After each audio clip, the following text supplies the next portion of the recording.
So the first step is to remove the paper tray.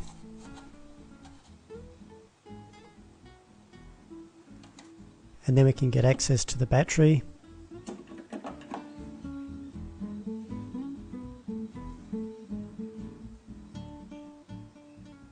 Lithium-ion battery.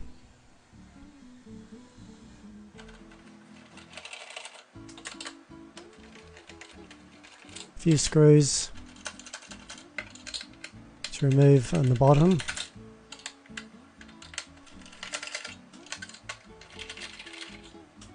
These are all Phillips head screws.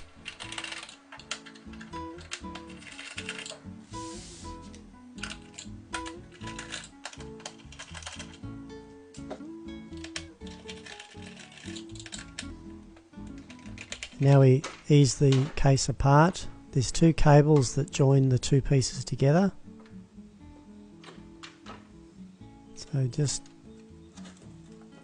removing those cables, as you can see there's a USB connector and a 4-pin connector.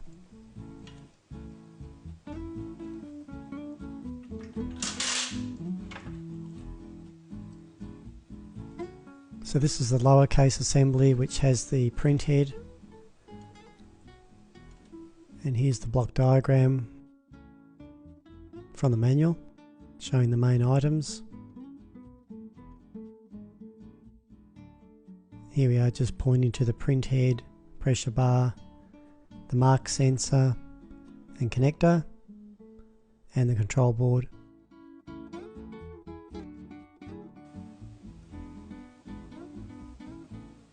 And this is the paper for one type of sensor.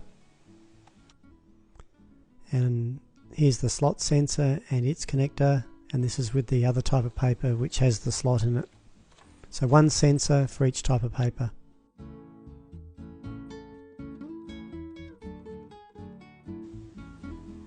So this is the upper half of the unit, showing the main board, power supply and acquisition module.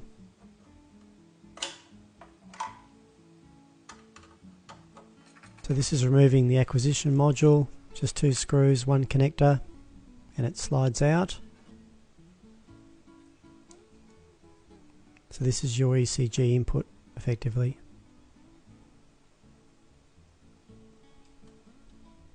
And here's the connector that you plug your ECG patient cable into, and the block diagram from the manual. And the field replacement unit kit.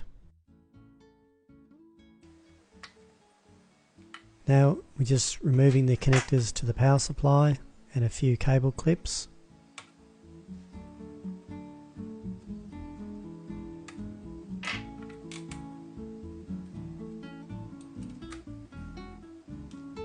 And the power supply lifts out.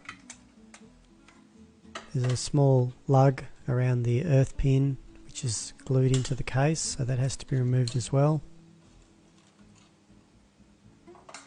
As you can see, it's just a little adhesive on the side that sits in the corner there like that.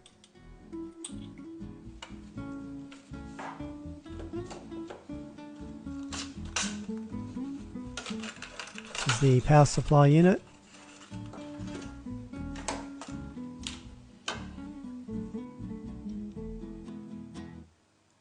And here it is on the block diagram.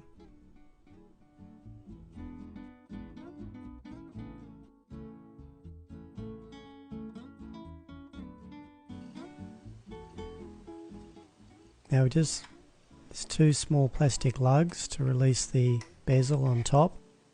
Just a note here, if you need to replace a keypad in the field, note those two small holes to release the bezel. So what you can do is put a small tool or a paper clip in there, push in, release the bezel, and you can replace the keypad without having to take the case apart.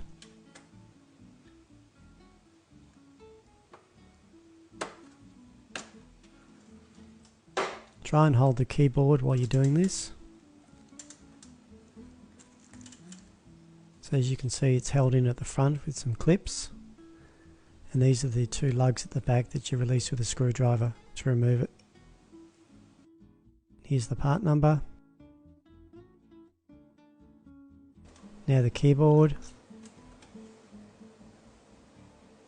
and the small connector for the cable.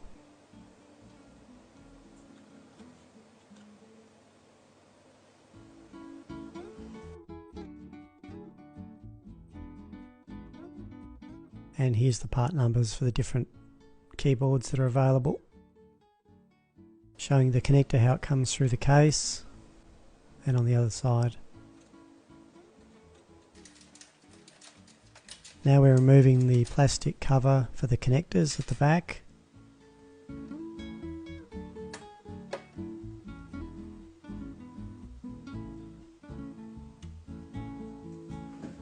And 4 screws to remove the LCD assembly.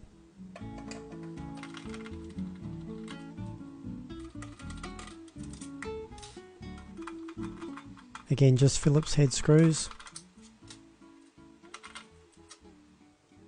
And this just lifts out. There's a connector there, and showing the block diagram and the spare part.